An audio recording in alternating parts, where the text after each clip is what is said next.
We have some big news across WWE, AEW, and Control Your Narrative. Timestamps in the description down below. Let's talk about CYN. Obviously, Braun Strowman is back in the WWE, and a lot of people were wondering, what does the future look like for CYN? Now, EC3 has spoken publicly with Steve Fall from NBC Sports Boston.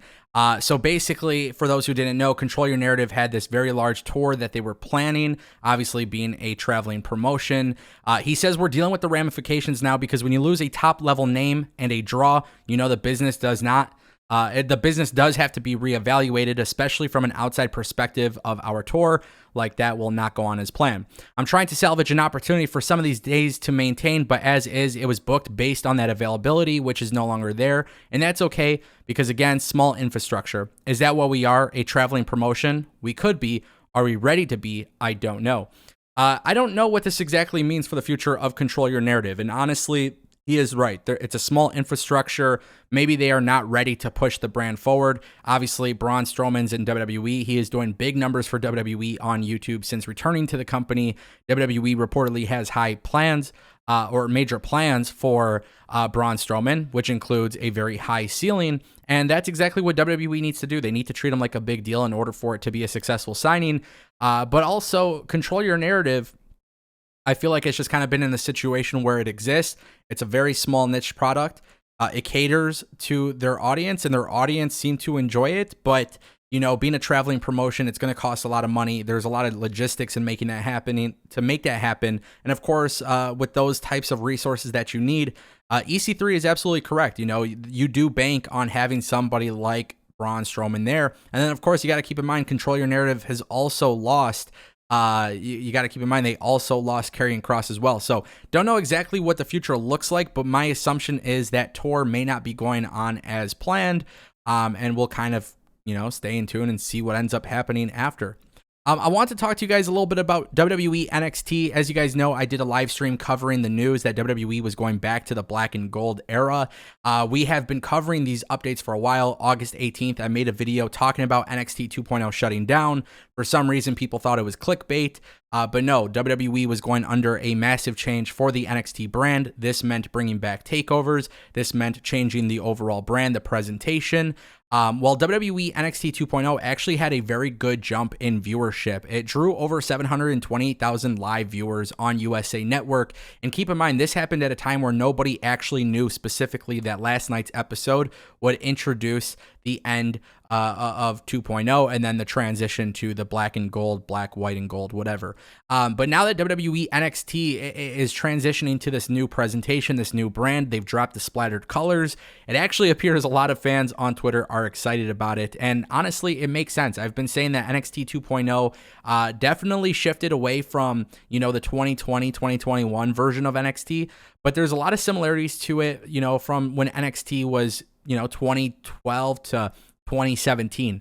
So I think what you guys are going to see here going into this new era of NXT is a hybrid of NXT 2.0, NXT UK, NXT Black and Gold, early years of NXT. And I think that's going to be a really massive win for WWE. And if WWE continues to be impressive with the numbers, that's also going to be a great thing for WWE as they go into TV negotiations for their next deal. Now, keep in mind, NXT having this change, if WWE can pull it off, if Triple H could pull it off, and fans start coming back to NXT, you have to wonder what the future looks like for WWE. And honestly, I expect it to be really good, and I hope so. You know, I enjoyed Black and Gold, I enjoyed NXT 2.0, and it feels like, you know, we're starting to see a mixture of both, and I think that's what you need. You need to introduce characters, you need to develop characters, but you got to have good wrestling matches too, and we're starting to see that across WWE on the main roster.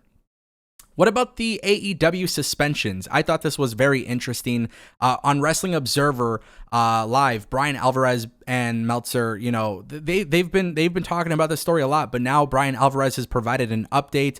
So basically, everybody involved in breaking up the fight ended up being suspended, right? So we knew of Nakazawa, we knew of Brandon Cutler, we knew of Pat Buck. And this was really confusing because they were there, but were they actually involved in the fight? So now it actually appears that they are off of suspension. I know Fightful had reported that Pat Buck was backstage for Dynamite tonight. So it remains that the only people still suspended here are the ones that have been rumored to be in the fight. The Young Bucks, Kenny Omega, CM Punk, and Ace Steel. Now, the ones who have broken up the fight, it appears that they're back in the company. Christopher Daniels, also, part of talent relations. It appears that they're back to work. So this is a good thing. Obviously, it seems to me that their names may be cleared from this entire thing. Obviously, AEW still has the ongoing investigation happening here. That's going to generate a lot of conversation for the next few weeks, maybe even months, depending on how long it takes. And it's going to be really interesting to see how AEW publicly announces what the ramifications are of this backstage drama, because it's going to, and I keep saying it, it's going to impact AEW in some sort of way if somebody gets fired or released, or if people remain suspended indefinitely. And then you also got to keep in mind CM Punk is also reportedly injured. So how does that play into things? It's going to be really interesting to see. But as we get closer to AEW Dynamite, I'm just ready to see what AEW is going to keep doing without their top stars on TV. I thought last week was a good start. It kind of felt like they were pressing the reset button.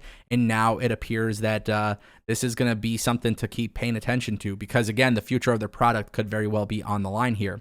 With that being said, I want to turn our attention to our final story of the day. It appears that AEW now has a new signing. You guys may have seen Sky Blue on AEW television. You might have seen her on AEW Dark, but you might have not known that she wasn't signed to AEW. Now, according to Fightful Select, it was reported that the 22-year-old Sky Blue is now under some sort of agreement with AEW. Now, the promotion obviously didn't put out Sky Blue is all elite. They didn't send out a press release or anything like that.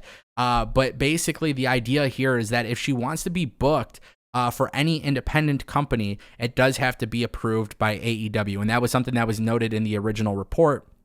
Obviously, we have seen Sky Blue on AEW TV. I see a lot of people comparing her to Cora Jade, formerly known as Elena Black.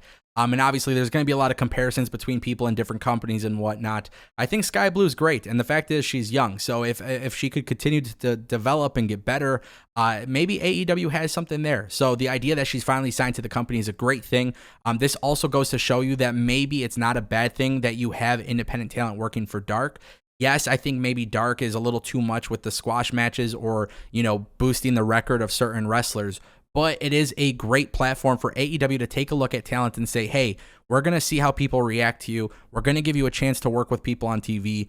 And yes, you might take the loss, but ultimately you could find yourself in a contract situation with AEW. And that is obviously really important for the growth of this company.